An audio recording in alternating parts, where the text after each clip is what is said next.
out there in Zoom land. My name's Steve Wilson, and this is Megan Ponder. And we are from the Peak Plastic Foundation.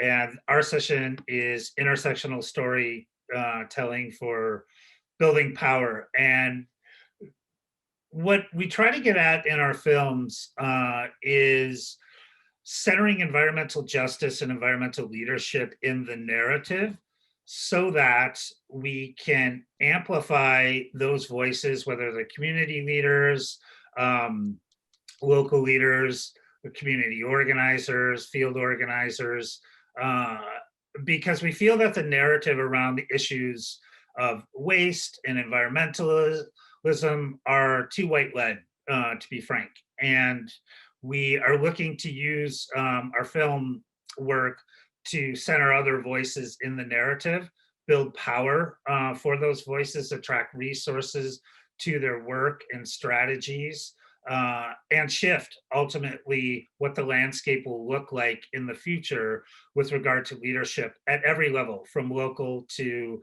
the top. And so we created a film called The Story of Plastic, and that took us about 40 years to complete. And we have Melissa Lash, who was the director of cinematography on that film, and also the film you're going to see today. And we also met Dante, who is here, and I'll let them introduce themselves as well, who organizes in the city of Baltimore on zero waste and incineration with the Energy Justice Network, which works with many groups. He is also an ex-mayoral candidate for the city of Baltimore. We would have voted for him had we lived there, but after taking that loss gracefully, he has continued to work deep with the communities there. And so we'll get the perspective of a community leader in Baltimore through Dante, and how films like Breathe This Air help to amplify the work and attract resources. So just a little bit on the film that you're going to see today. It's called Breathe This Air. It's a quote from one of the subjects of the film. And it is part of a larger series, which we are calling Plastic Justice right now, which is essentially sort of playing on climate justice, as we see that the massive petrochemical build out that is coming both more to the Gulf Coast as well as the Ohio River Valley is all these facilities are sited predominantly in communities of color and poorer neighborhoods. And it's by design. It is not circumstantial. And some of our work is getting at the power structures that create these sort of monsters in people's communities and trying to subvert that power and replace it with community members. And so, it's a very complicated system of how this all comes to be. But there, when we talk about this petrochemical build out, there's very little economic benefit for the actual community that these places are sited in. And often even the workers are not from the area. And to the degree that the people who are hired, they want people to be outside of the area because, if you live in a community and you're creating this massive amounts of pollution, which we think is, tantamount to genocide in many of these places, you have a conscience. So it's much easier to look the other way if you're not from that place. And so Plastic Justice is going to sort of roll out over the summer and early fall. And we're planning right now about 3 more pieces in the series, but also looking at a really big storytelling initiative around these same themes. We're not sure yet if that'll be a feature-length documentary like The Story of Plastic, or more like a Netflix series or that kind of thing. But we want to go big with it because we believe the powers are big that we are fighting, and so we got to come correct as well with our message. Megan, do you want to hit a little bit on the intro before we turn it over to Dante and Melissa to introduce themselves? I think you gave a really great overview, Steve. Hi, everyone. Let's throw it over to Dante and Melissa. Great. Yeah, hey folks, my name is Dante Swinton. As mentioned, I live here in Baltimore. Yeah, I'm excited to show the event and or the video and that film thing. I have words and stuff, and looking forward to just having conversations with folks to talk about the impacts of plastic on the production end and the disposal end, and how it's important to move from this cradle to grave system that we have into more of a cradle to cradle type of situation. And yeah, I'll stop there. Cool. Yeah, very exciting to be here. My name is Melissa Lash. I'm a filmmaker. I live in Richmond, Virginia. My background is a little bit more. I started coming into this through the sciences and through the arts, and a lot of wildlife and conservation filmmaking was what I focused on early, and that kind of brought me to the point of realizing, if we're not kind of centering these stories in the human side of things, we're often losing the battle. And if we're not telling the full story and looking at the full picture. So for me, I was brought on as a filmmaker by Peak Plastic and the Story of Plastic to convey these stories in a more holistic way. And that's been super exciting for me. So I got to work with Dante on this piece up in Baltimore, and really kind of getting to the heart of what's going on here. Very eye-opening for me personally, not having kind of come from the plastic and global issues perspective. So yeah, happy to answer any questions if it's about filmmaking specifically, or visual communication. Definitely we can get into it. So thanks everyone for being here. Great. And at the end of the session, one thing to mention is all the films we make are free and available for anyone to use. As part of our work, we have a commitment to language justice. So we're actually going to show the film with Spanish subtitles today, but there will be other translations available. So you can follow up with us if you have a need for a translation for the film. But yeah, without further ado, we're going to show you our latest film in the Plastic Justice series, Breathe This Air. And at the end, we'll link to things so you can either download it, share it, whatever you want to do. Really happy to be here, and thanks.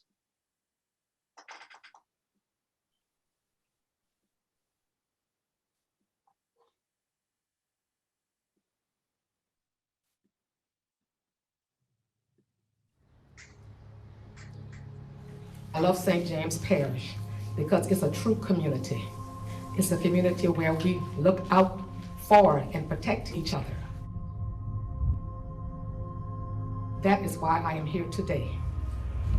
I am called to help protect myself, my friends and family from an impending danger.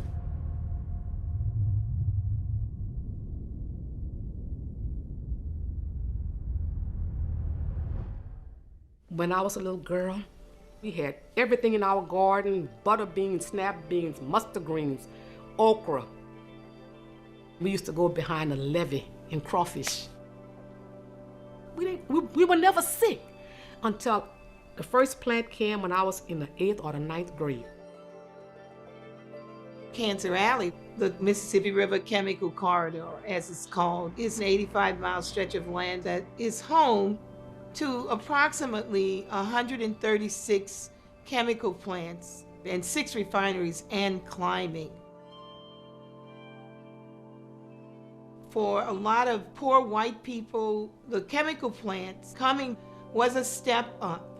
On the other hand, for African Americans, conditions worsened, with the plants moving closer and closer to where the Black community was. You can't fish in that river anymore. We can't even grow a decent garden anymore. My neighbor on my right side died. The neighbor on my left side died. How many more have to die? The plastics that we use in our everyday life, the chemicals that's used to make those items are being emitted in the air, and we're breathing that. Come and see. Come and breathe this air. I bet you any money you're gonna leave here with a headache or a stomach ache. The people that we elected in office, they let us down from way back. What happened in Louisiana was a really tragic story in terms of who benefits and who bears the burden of petrochemicals.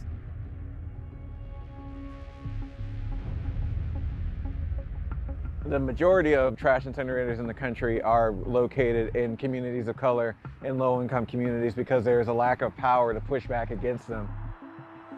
Baltimore's largest air polluter is its trash incinerator. There's a ton of plastic going there every day, contributing to heart disease, stroke, chronic respiratory diseases, cancers. I've been living here for like 17 years. Okay. I've been encountering a lot of people that's been passing away from cancer. My brother just died from cancer. My neighbors, a lot of people. The actions of the petrochemical industry were basically allowed because of really racist policies, ingrained policies, and decision making. Everybody has, to some extent, accepted it as normal. This is not normal.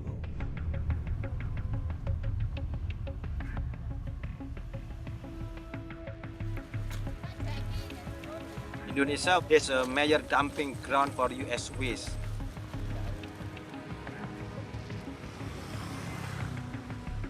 Sampah yang kotor dan tidak dapat didaur ulang dibakar secara terbuka. Pemerintah Amerika Serikat harus bertanggung jawab atas sampah plastik di Indonesia dan negara berkembang lainnya. We're hiding it, we're dumping it in the ocean, we're shipping it overseas, we're putting it into incinerators, we're polluting the planet, and we're using more and more carbon.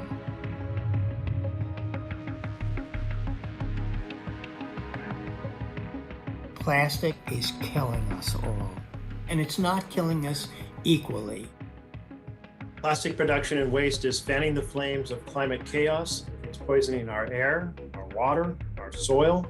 It's a monumental problem that disproportionately impacts Black and brown and low-income communities.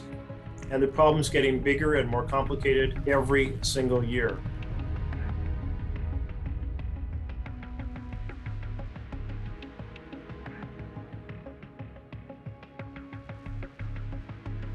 In the next 3 decades, global plastic production is expected to triple. And the people that are making the most money from this are not assuming the responsibility.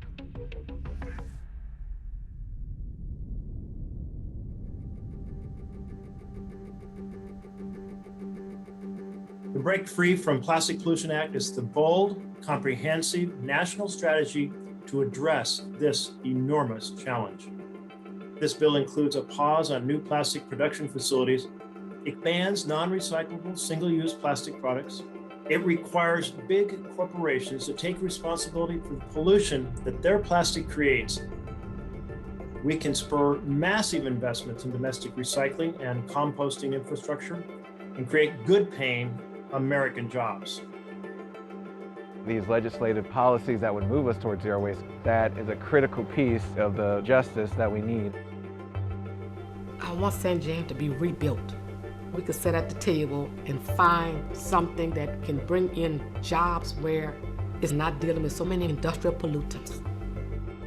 It's going to take real leadership that understands that you can create 10 times as many jobs from going to a zero waste economy that composts, that recycles, that reuses, that redesigns, that creates more repair shops and centers them in communities of color, in low-income communities.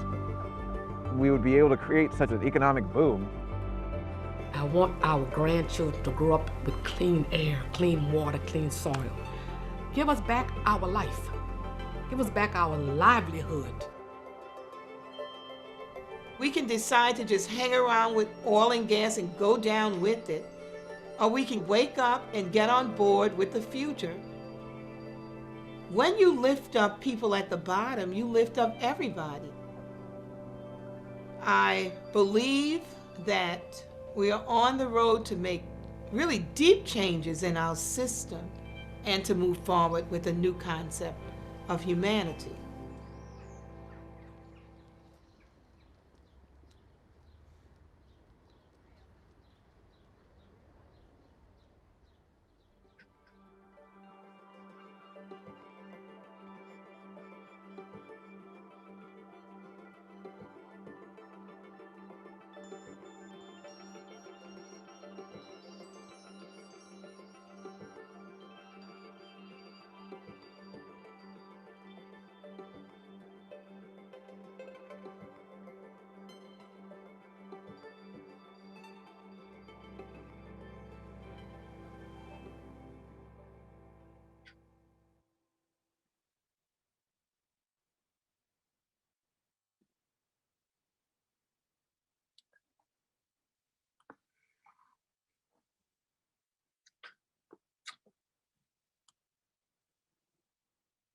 So the first question we see here, we'll get to in the chat in a second. So again, for those who are just joining, we just showed our film Breathe This Air, which is the first in our plastic justice series, which is centering environmental justice voices around actually a federal bill that a lot of communities are supporting called the Break Free from Plastic Pollution Act.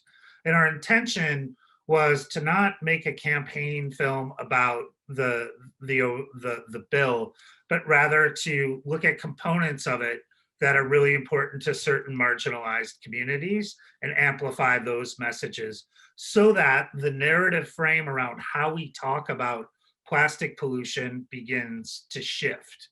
So historically, the issue we work on, plastic, has been centered around the sort of ocean argument of, affecting biodiversity, dolphins and whales, and people who, were concerned with plastics were starting to get a lot of attention, but from a pretty coastal and pretty privileged perspective. Whereas the entire system of plastic, from the second the feedstocks to make it leave the wellhead, it's doing harm immediately. And that part of the story is not one that has been told to the degree that we think it should.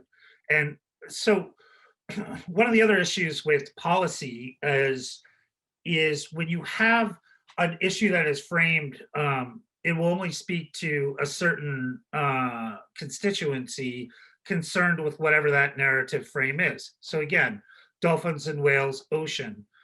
But if you start talking about it throughout systemically from the entire standpoint, you now have inland districts who are concerned about the issue, and you can create political power and will to change, the effects of, or to actually make the change we're trying to seek. So that's what our work does, is we center those voices that are not getting the hot mics to the degree that we think they should, so that the overall narrative frame shifts. And this is how we build power. So there's two reasons we work in this field and in the way we do. Is one, it's a matter of equity. We believe that the United States needs to reconcile its evil and white supremacist pasts. And we need to shift to a more inclusive society and have representation in everything, business and government, all the way to the top, that's very diverse and intersectional, so that we can actually create the policies we need to address the issues of our time. And the second piece of that is strategy. So if you look at a problem and you only sort of center one aspect of that problem, you are missing a massive constituency of people who are affected as well. And if their voices are not in the room in the beginning, you're not going to be able to create policy that actually addresses the root causes of these problems.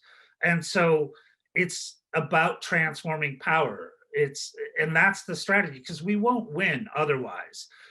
Regardless of the moral import, or regardless of what is right and what is wrong, from a pure strategic standpoint, if we do not shift power and be more inclusive, we can't actually create policies that are going to work and take us to where we need to get to as a society.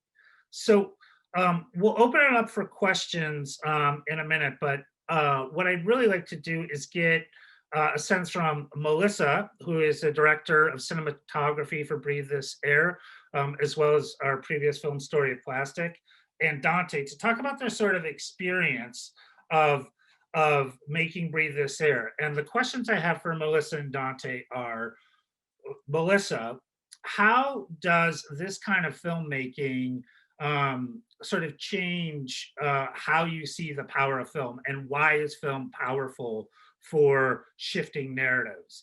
And Dante, as a subject of the film, how did the experience of this film help to sort of elevate your work and your community's work, and why it's important to amplify that work as well? So I'm going to kick it over to you two to sort of converse between yourself. You can ask each other questions if you'd like, but ultimately it's sort of like get a sense of, set the scene of showing up in Baltimore on Super Bowl Sunday, as it was. And yeah, I'd love to hear your perspectives as well. Yeah, well, it was freezing rain, I believe. I drove up there from Richmond, met Dante. For me, these are always genuine learning experiences. And I think that's what's so powerful about filmmaking in general, is if you're going through a journey and there's some internal exploration or transformation happening, I think that often translates into the camera, right? If you kind of go in with this set expectation, or like, this is exactly what it's going to be, you kind of, that's the beauty of documentary, right? It's not scripted. You're learning in real time. And so to show up and meet Dante and to really genuinely be curious about what is happening on the ground, and to get his perspective on what's in his backyard and what he's, it was really about letting him lead me through that process. I should also mention that our field producer on the ground, Jasmine Leeward, was an amazing asset to this project. She really brought, her perspective. She does a lot of activism, mostly social justice activism work here in Richmond, Virginia. A lot of Black Lives Matter. She's connected broadly across the country, but to have her also guiding me, through this narrative with Dante, because I think that's something in filmmaking as well. Like you say, Stiv, we're asking these questions about shifting power, or not asking questions, we are seeking to shift power. And so in filmmaking, I think that's just as relevant, is who's behind the camera, who's telling these stories, because it's the same kind of blind spots that happens in policy. It's culture, it's storytelling, right? And so if we are continually kind of telling these stories through the same lens, physically and metaphorically, we are not going to capture them in the most holistic way. So having Jasmine there with me from a creative perspective, from a director's kind of,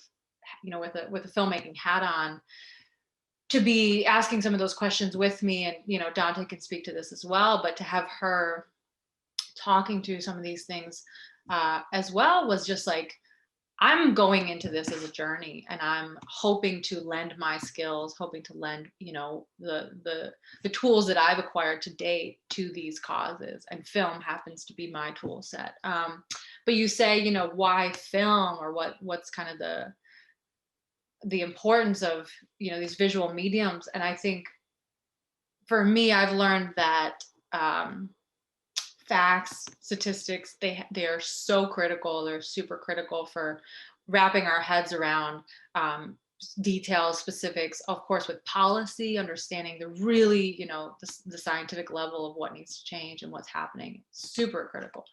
But I think for storytelling and how we really kind of move the cultural needle, so to speak, tapping into that universal human emotion and struggle and joy and the things that make us move, I've found film to be the most effective, or for me, it's the thing that moves me the most is visual storytelling. I'm a very visual person. And so I think the power of utilizing these visual mediums now, and to tell real stories that aren't grounded in, they're the foundation of them are grounded in facts, but you're using that kind of human element to really convey emotion and to convey what's happening is really important. And that's, I think, how we connect with each other. And that's how we connected with Dante in the film, and that's how we connected with the women in New Orleans. And so I think film is a unique opportunity to like bring people into that place when we can't all just kind of transport ourselves there. So Dante, it was amazing to kind of be transported into your world and to see, and for you to tell me and to take me to the places. That was super cool. I showed up, it's freezing rain, it's early morning. Dante's like, I don't want to wake up that early, but we got him up. And for him to say like, I do this toxic tour.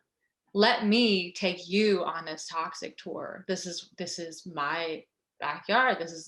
These are the spots that I highlight for people when they come to this area. So completely, balls in his court in terms of like what's the most important what's the most important threads of this narrative. And that was super cool to see from his perspective, the incinerator, for example. And I did those drone shots, the aerials, to kind of create this ominous, it is a dark presence in that area. So visually trying to capture that was an exciting challenge. One thing I'd like you to drill down on a little bit more, Melissa, with that, you said, you sort of left the ball in Dante's court as, to have him sort of reveal this story to you. And often in film, as sort of like field producing this piece, and just so everybody knows, we weren't all in the same place when we made this because of COVID. So Melissa was holding it down with Dante on the East Coast, and we had other cinematographers in the Gulf Coast. But the question I have for you is, as a filmmaker, Melissa, you're a director as well in your own work and editor, and you do the whole suite. Talk a little bit about your approach versus, a lot of directors have agendas or are going to try and get a certain line from someone versus actually letting the subject take the mic and speak to the story as it actually is. And why is that important for shifting power? And what sort of what does that sort of look like from your process standpoint?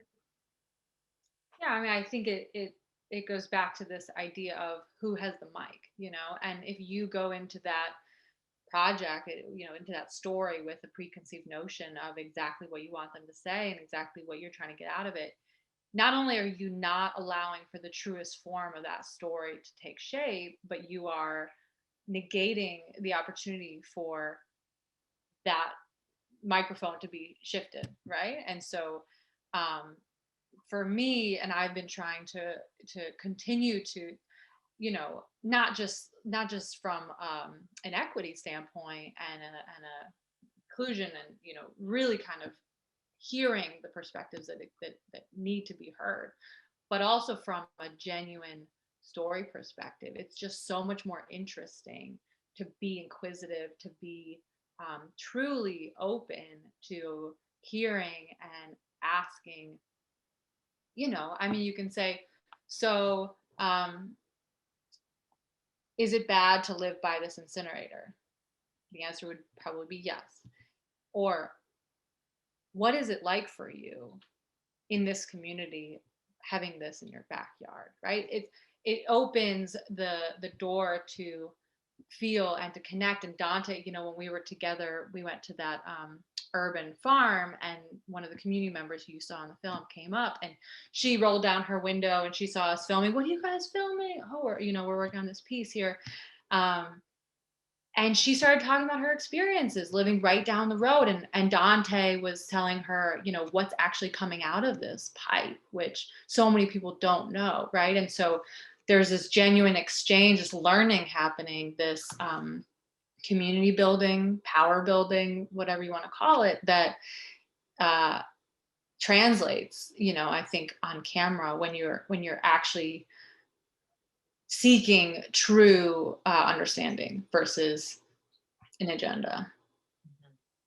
Would you find that as well, Dante? Like, this work is so much more successful when you go into, you know, these conversations and you really want to hear, because I think that was something you mentioned too when we were on the ground, was like, you want to hear from those community members, what's impacting them, what are their perceptions, what do they know or not know about what's happening.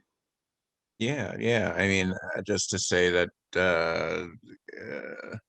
for all intents and purposes, 8 and 9 a.m. don't exist to me. So it was a special moment to have me out of bed to start working on this. So that was cool. It was worth it though.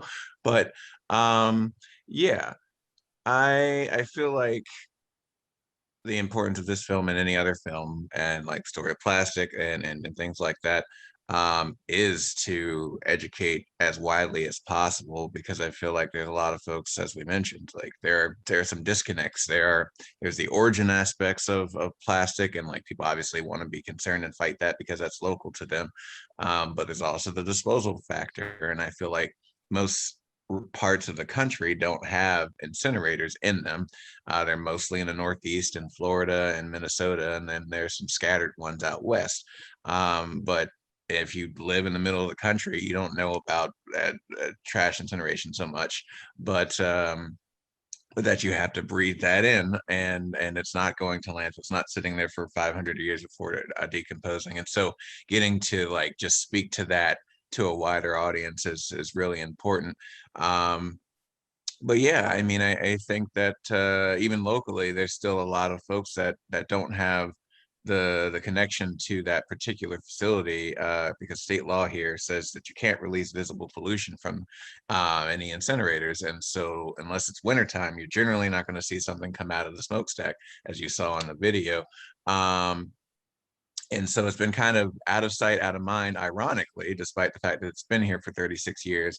And most people will look at it as kind of a welcoming monument into the city. So to be able to convey what the actual impact of that facility is, not only to Melissa and Jasmine, but to anyone who watches the film, is a pretty powerful thing. And then to have Karen come along while we were filming was really nice to just kind of have a local perspective to Curtis Bay, which is a little south of the incinerator, but it's one of the most toxic zip codes in the country, and it was the most toxic one 2 years in a row this century. So that area just suffers from a lot of stuff. The average life expectancy is only like 69 years there, and just a lot of lack of economic opportunity and all that. But when we talk about moving away from our dependency on plastic and our dependency on this cradle to grave system, we now can talk about what actually can replace it.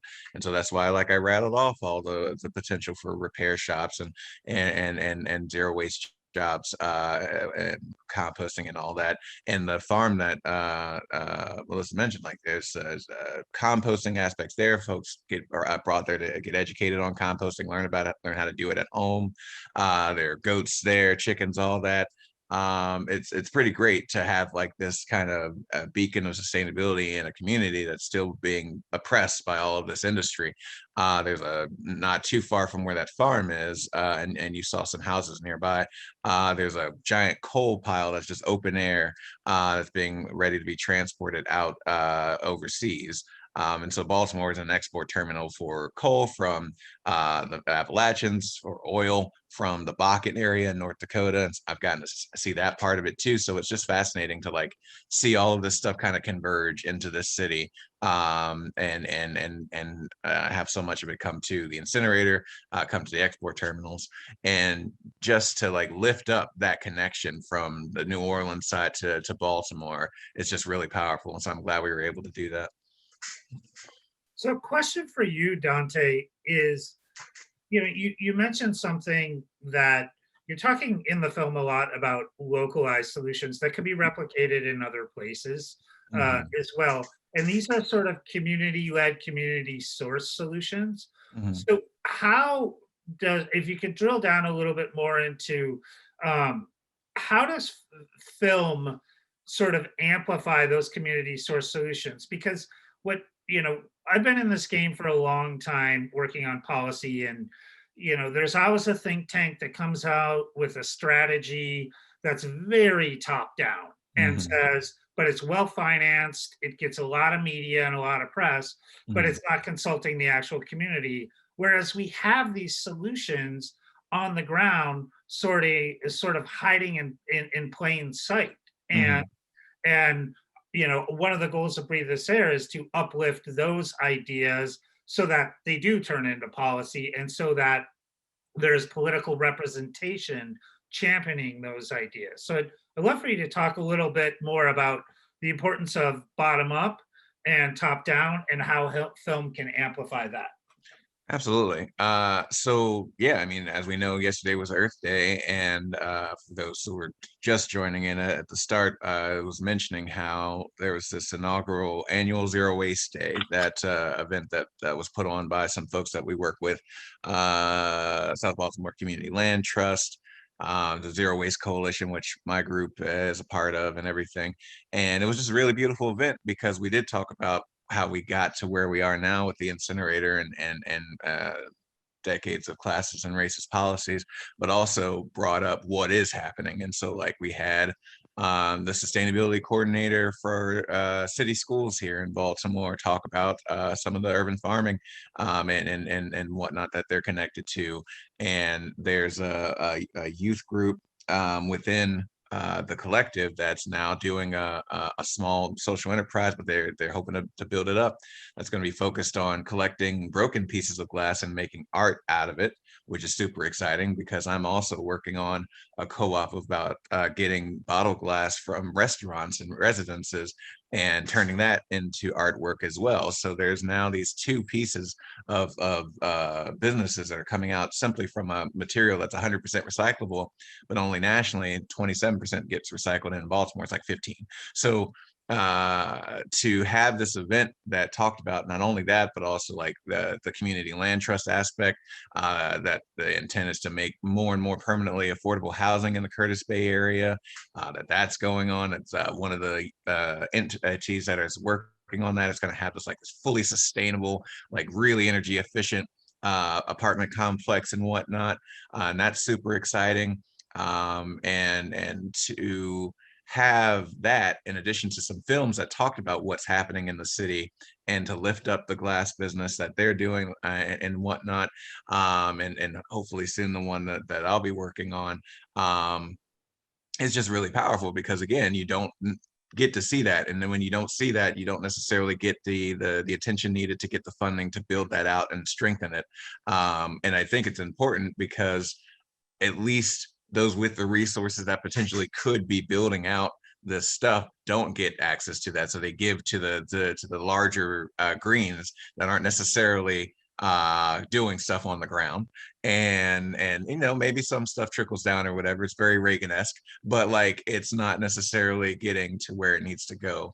And so having a film like Breathe This Air, having a film just reach out and talk about this type of justice is super important to do. And so I'm excited to see that all these things are happening and that people are kind of lifting that up, because the more localized social justice enterprises that we create, the better.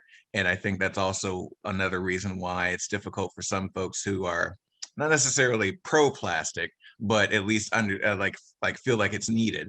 They need to see those types of solutions built out in their communities in order to be able to make that transition to wanting to build out a zero waste economy. Because I mean, we can talk plastic and anti-coal and all that to our heart's content, but if like a West Virginian doesn't see like a glass recovery business or a solar panel production company in their community, that could be another job opportunity. It's just talk to them. It's not a new livelihood. It just sounds theoretical. And so we have to be able to do the stuff on the ground and get the funding to that. So there is a necessary component of the funders paying attention and putting money down to the grassroots, but also it still needs to come from that community, and they need to witness that build out to be able to have greater buy-in in communities that are less likely to support a just transition to a green economy and to a zero waste economy.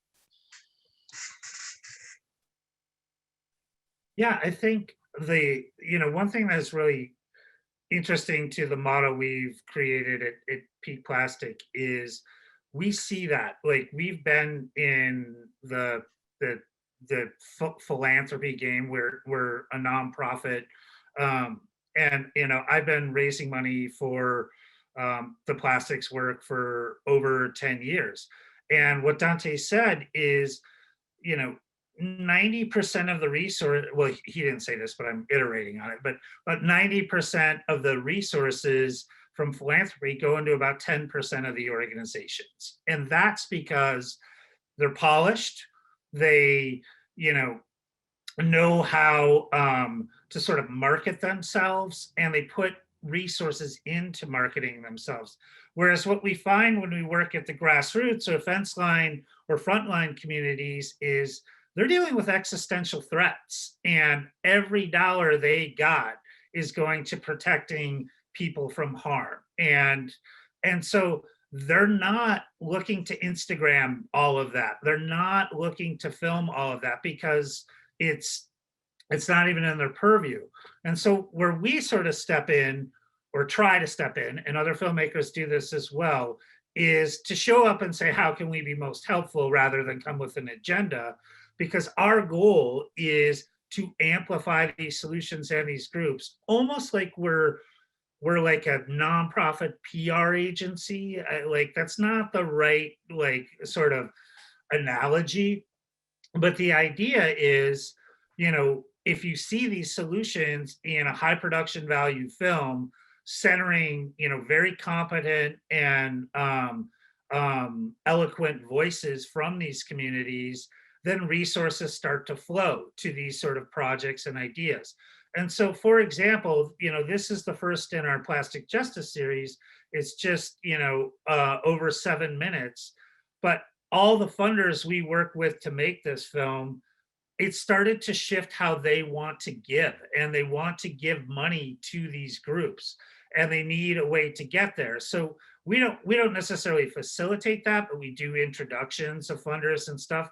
But part of our work is to shift how philanthropy gives. Like, don't just give the money to the shiniest object, because remember that the shiniest object is shiny because people are spending money to polish it. And ultimately, a lot of the most important work that we see is being done by people who are unsung heroes, who are not getting credit, who are not getting media, who are not getting, the sort of accolades that they should. And there's a lot of false prophets out there, even in the nonprofit world, who are really, really well resourced, but they're not actually making metric conservation and human rights outcomes through their work. Whereas we think the grassroots does, because it is so centered on a community. And already, like with this one film, we have 5 very powerful foundations looking to change how they give, and where they want to put those resources. So, way more than this film needing to be viral or just eyeballs on it. That's the kind of power shifting, we're working towards. And that's our definition of success is, and it's even weird for us, Megan and I, because we like to stay way behind. Like, we are not the face of this work. We are facilitating other faces in this work. And that's how we choose to show up. So on that note, yeah, this is a great conversation. I would love to open it up to folks that have joined us in the session. So feel free to unmute yourself, to throw a question or raise a hand in the chat. We do have a few questions to get the ball rolling. Josie was asking about, we had mentioned that the film is free and available for use by community groups for all. So you're asking, does free to use mean orgs can show them at community events? Absolutely. So we have assets including films, the film subtitled, and we also have a social media kit. We're happy to provide any information. What's the best way? Should we have folks just, we'll drop our contact info in here. Feel free to shoot us a email or contact us. Yeah, and even through, if it's simple, just at Peak Plastic on Instagram, we check those messages and we'll send you an email with all the links. And when we say shareable, we mean really shareable. So you can show a Vimeo link, you can show a YouTube link, you can also download it and show it yourself. We really do not care. We are not territorial here because it's not about us. Yeah, we could provide full files for download. So if you'd like to embed this into your own social channels or streaming services, just holler, let us know. We're happy to provide that.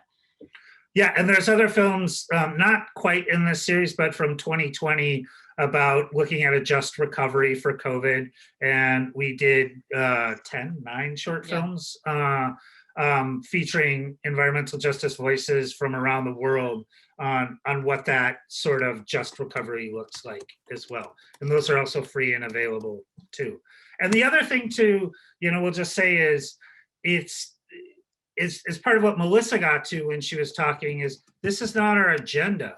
So if you have great stories that sort of fit at the nexus of human rights and environmentalism in the sort of petrochemical landscape and are looking for storytelling, please do contact us because we love to collaborate. And yeah, we have the idea for this film, but Dante stole the show and taught us a lot about Baltimore, and that was just as important to sort of fit that into an overall narrative arc, but without really tweaking it to serve our ends. And so we go the other way. It's a two-way street. We want to work with you if you're needing to amplify your own work too. You guys want to speak to the story of plastic if people are able to watch that or where as well?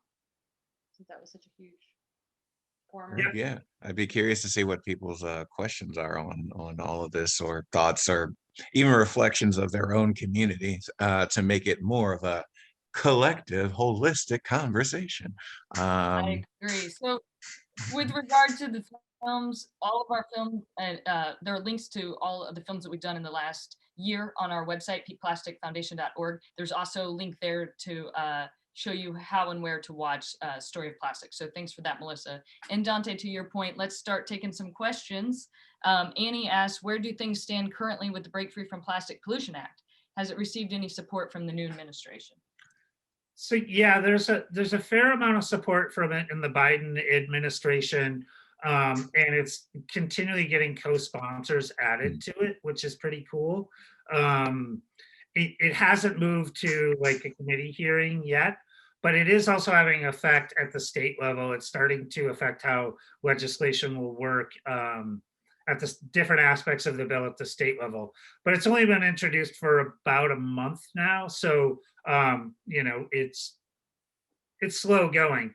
But that said, we're very heartened by the relevant agencies and agency heads in the Biden administration.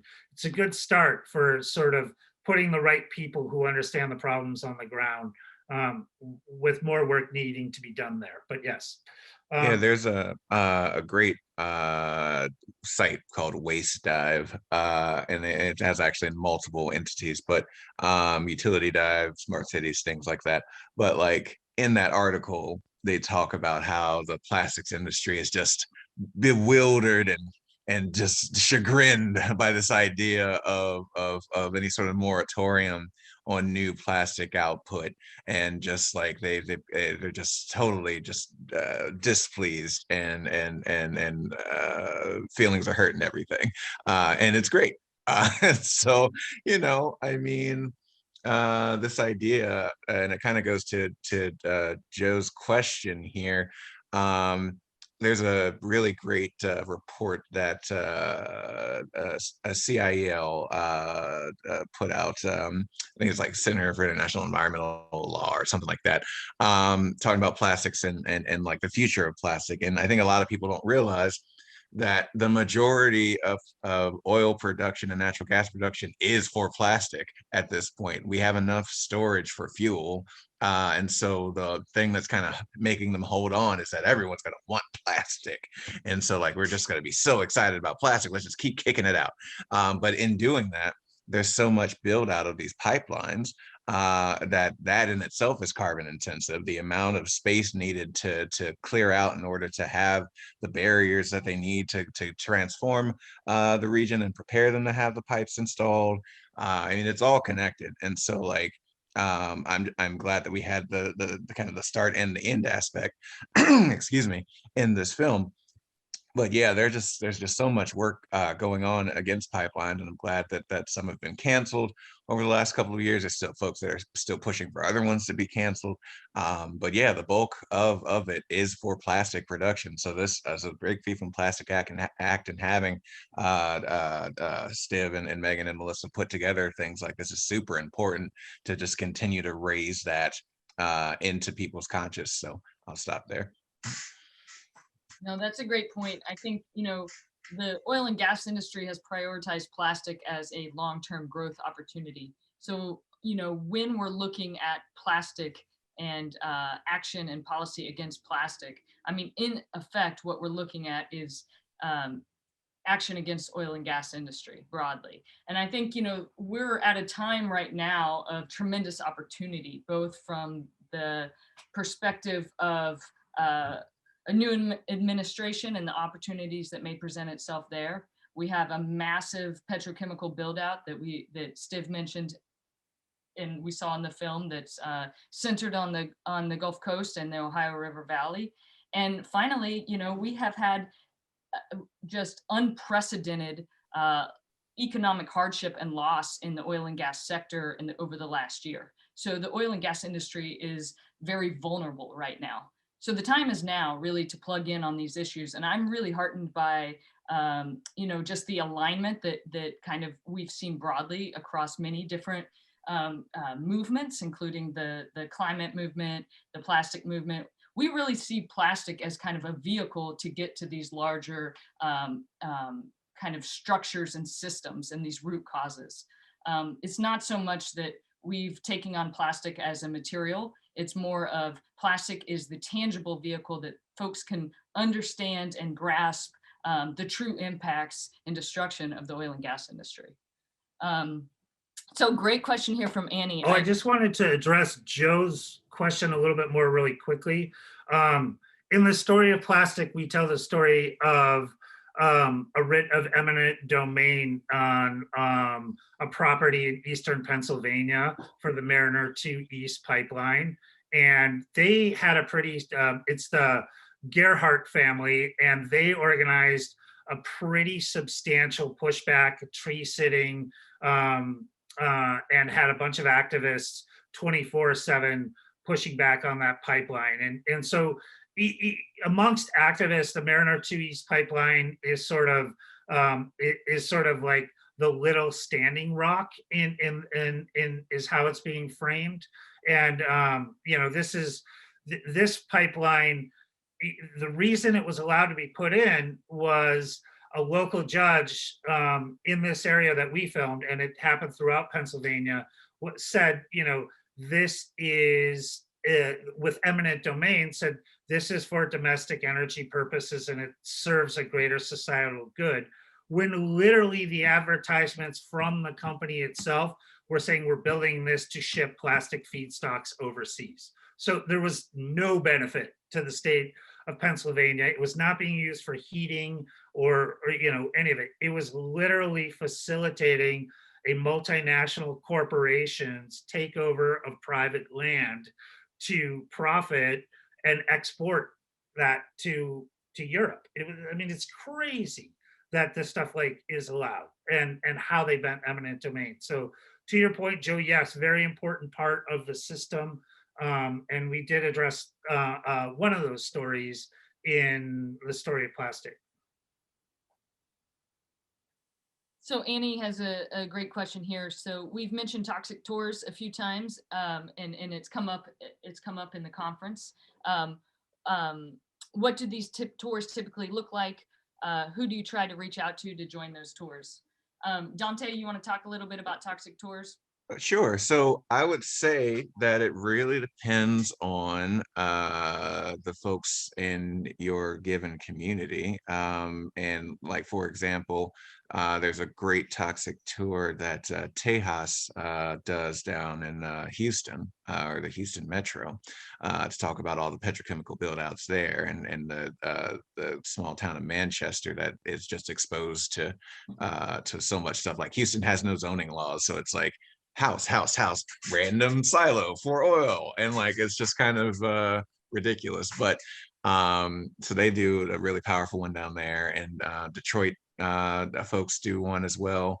And usually what happens is, like, if there's a conference that's going to go down, and it's more like, if it's typically like a grassroots type of thing, or even larger ones like Soul to Soul in San Francisco in 2018, you will probably identify 3, 4, 5 sites, get a bus or some vans or what have you, to get everyone together. Obviously, these have been pre-pandemic typically, but just getting these folks together. And it's usually, like, maybe depending on where you are, because some things can be very disparate or spaced out, I guess.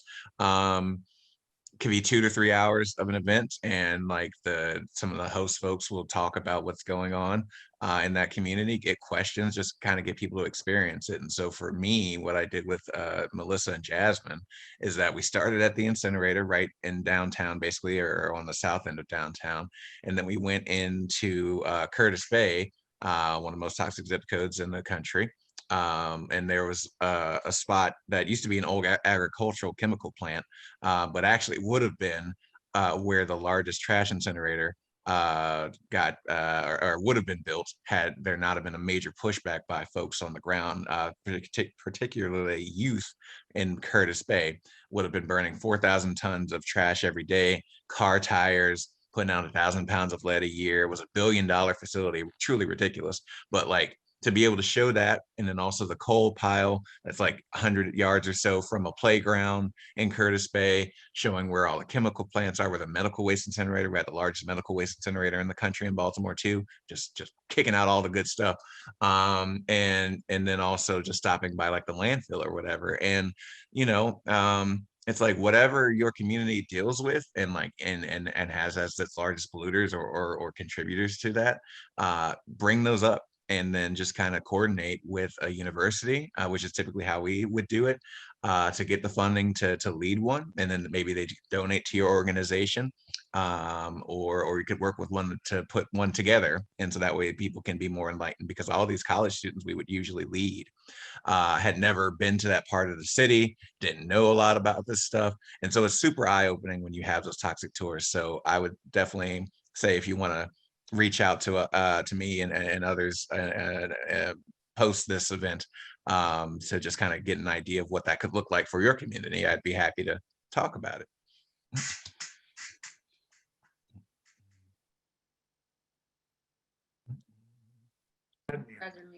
Let me do this. Don't let me touch the keyboard. I don't know who let him touch the keyboard.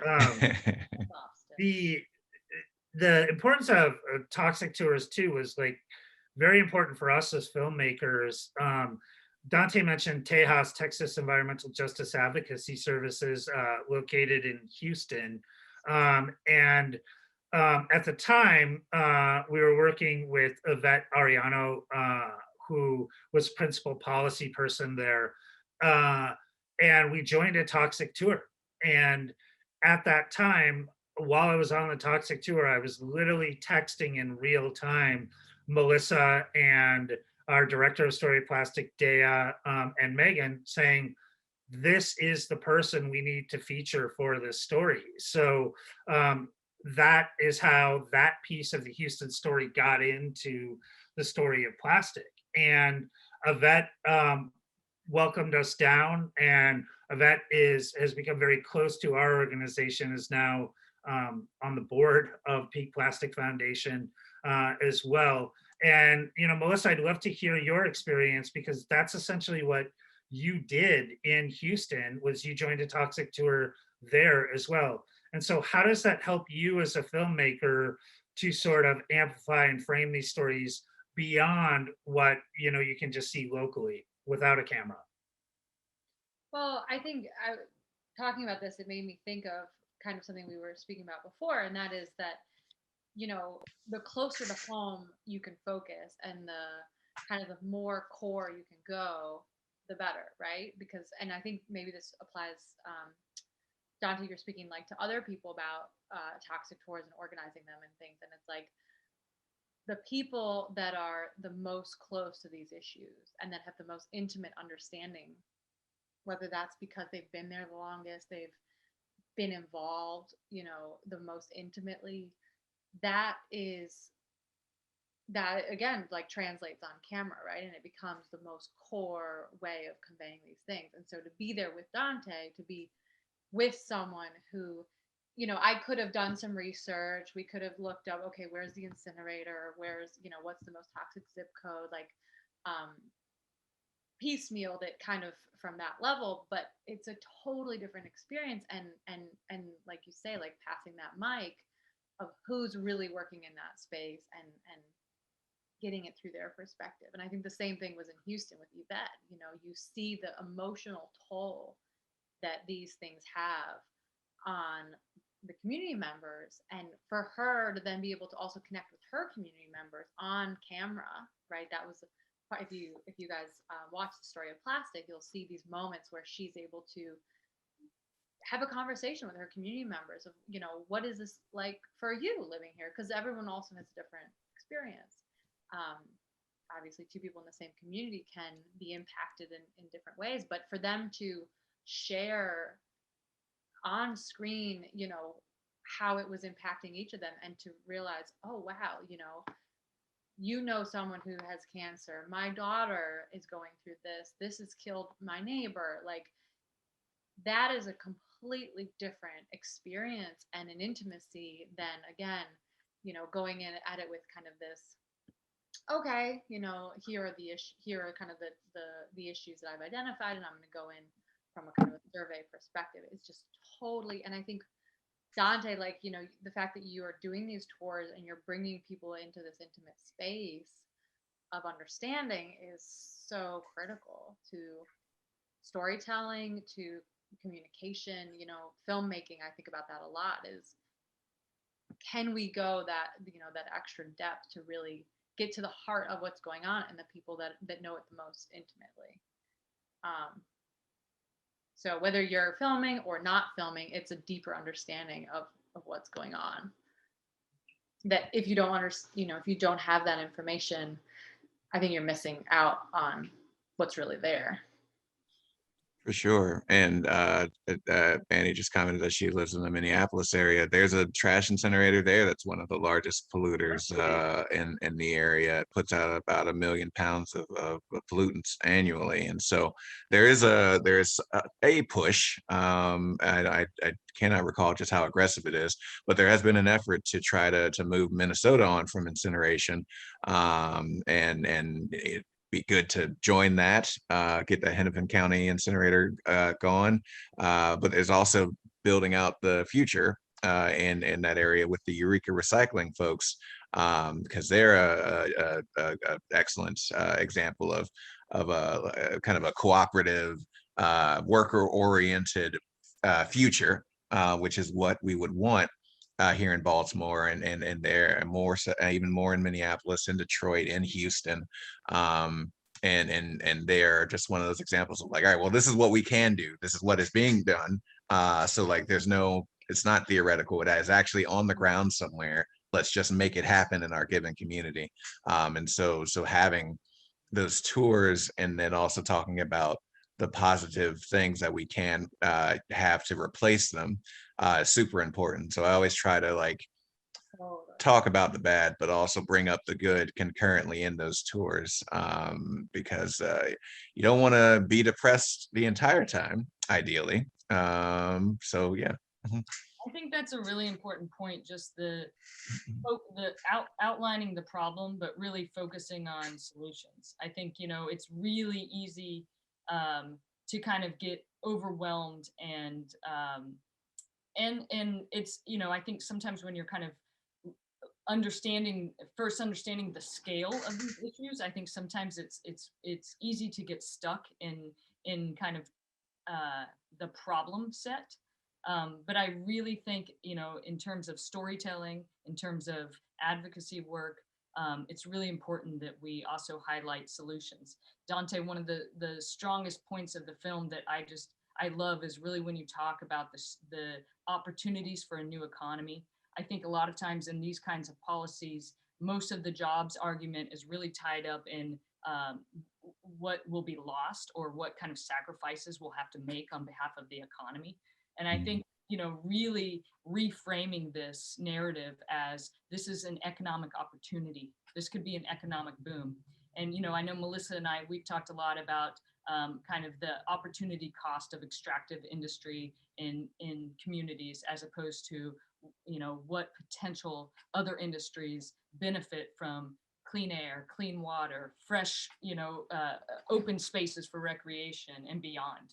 I think that it's time that we really push back on that jobs narrative and that economy narrative, and really own it, because there's real opportunity in the solutions that we're proposing. Absolutely. And this is one of the rare times I'm going to lift up the US Chamber of Commerce, because it is by no means a progressive bastion.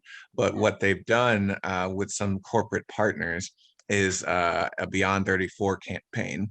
And they've been doing some analysis of cities. I think they're working on their Cincinnati analysis now, but they started with Orlando, and they've done kind of a national idea of it too. But basically, nationally, we're at like a 34% recycling rate right now. But at least 75 to 80% of what we currently produce could be recycled. So in their Beyond 34 report, and I'll put a link in the chat, they project out like if we actually did hit an aggressive move towards 70%, that would unlock $4.5 trillion to the national economy by 2030. And like they call it what could be potentially the most drastic economic revolution for the US ever. And like that's some pretty powerful stuff from a group that would rather like just low tax everything and just not care about the workers at all. But to see that even folks in the center or the right, economically and socially or whatever, understand that a zero waste economy is a huge benefit to our society, is a powerful statement. And it's been that way. Like the economics have been on our side for a while. I mean, most incinerators cost at least $100 million to $1 billion to build. But you could build out your material recovery facility for recycling. You could build out your composting facility. You could get the composting bins for curbside. You get the recycling bins for curbside. You do all that stuff, and then you're still short the cost of one incinerator. And you can make sure that those folks are locally hired, that they have living wages, that they're unionized, like San Francisco's workers are at the Recology site. But like, for whatever reason, people don't like register that. And so we have to remember that a lot of these legislators still don't have that knowledge themselves. And so there's still a huge education component that has to be conveyed. And films like this, like The Story of Plastic, really do start that conversation. But we do have to meet those folks where they're at.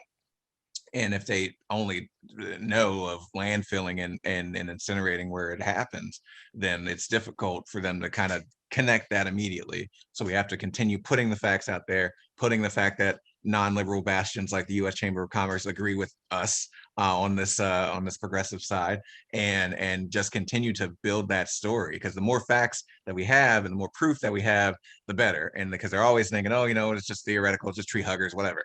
The facts are there, the money is there, the proof is there. Shut up and do it. So that's just what we got to do.